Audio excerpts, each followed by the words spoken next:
Now, back with Ticky Fullerton.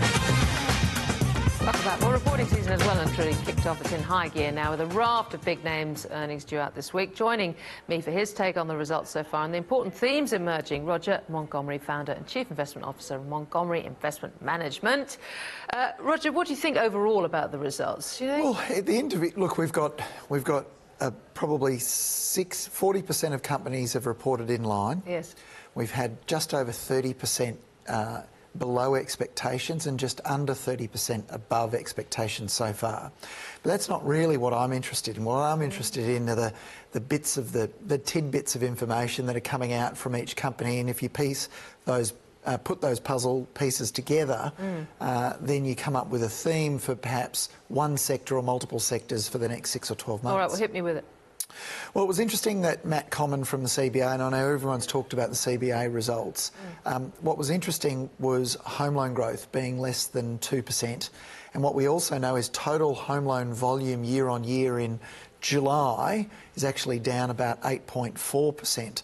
So we've had a massive slump into negative territory for home loan demand. Now, Matt Comyn came out and also... Negative growth. Negative growth. Okay, yeah, so backwards. It's going backwards. Matt Comyn also came out and said investors should expect arrears to start rising as more people are moved from interest-only loans to principal and interest loans. And what we know is the peak of that move will be about $159 billion in 2020, and that'll be the 2015 loan maturities, and they'll have to be refinanced. Now, the comment's interesting because what it means is that there's not going to be any creative wordsmithing going on between the banks and APRA about defining what a new loan is, because when a loan matures and is refinanced, it's regarded as a new loan. So if those refinances or refis weren't classed as new loans, where you could have a whole bunch of interest-only loans continuing, but because they have to be new, and new has a definition, then what it means is that they're going to be pushed onto principal and interest. So that's going to be a big impost on consumers in 2020. So we know that's coming. The next thing that was really interesting is renovation demand.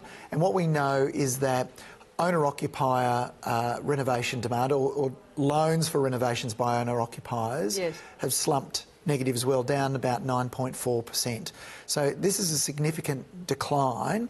And there's a lag between renovation demand or applications for loans and then household goods that you need to renovate. So we know that we've got house sales going down, or housing activity going down. We've got listings dropping as well. We've got renovation demand dropping. So is this impacting Bunnings? Or? Not yet, not yet, but I think it will, with a lag of about 6 or 10 months.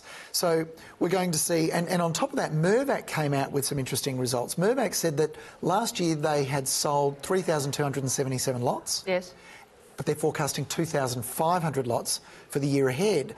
Now, that means a significant decline in activity for builders and contractors. So they're the third biggest employee group in Australia, retail the second biggest. So you're going to have declining demand for goods in the likes of Bunnings and Reece and those sorts of products, Brickworks, for example. And then you've got the building trade with less work on, and that is going to have a negative impact as well. So all this is building into quite a gloomy picture for that sector. Roger, you're not usually very gloomy, but we will track that and see what happens over the next 12 months. Very interesting. Thank you very much. Well, that's all for the show tonight. Tomorrow night, I speak to BHP Chief Executive Andrew Mackenzie down in Melbourne about the miners' full-year results and the outlook. Thanks for your company. You're watching Sky News Business, Australia's business channel.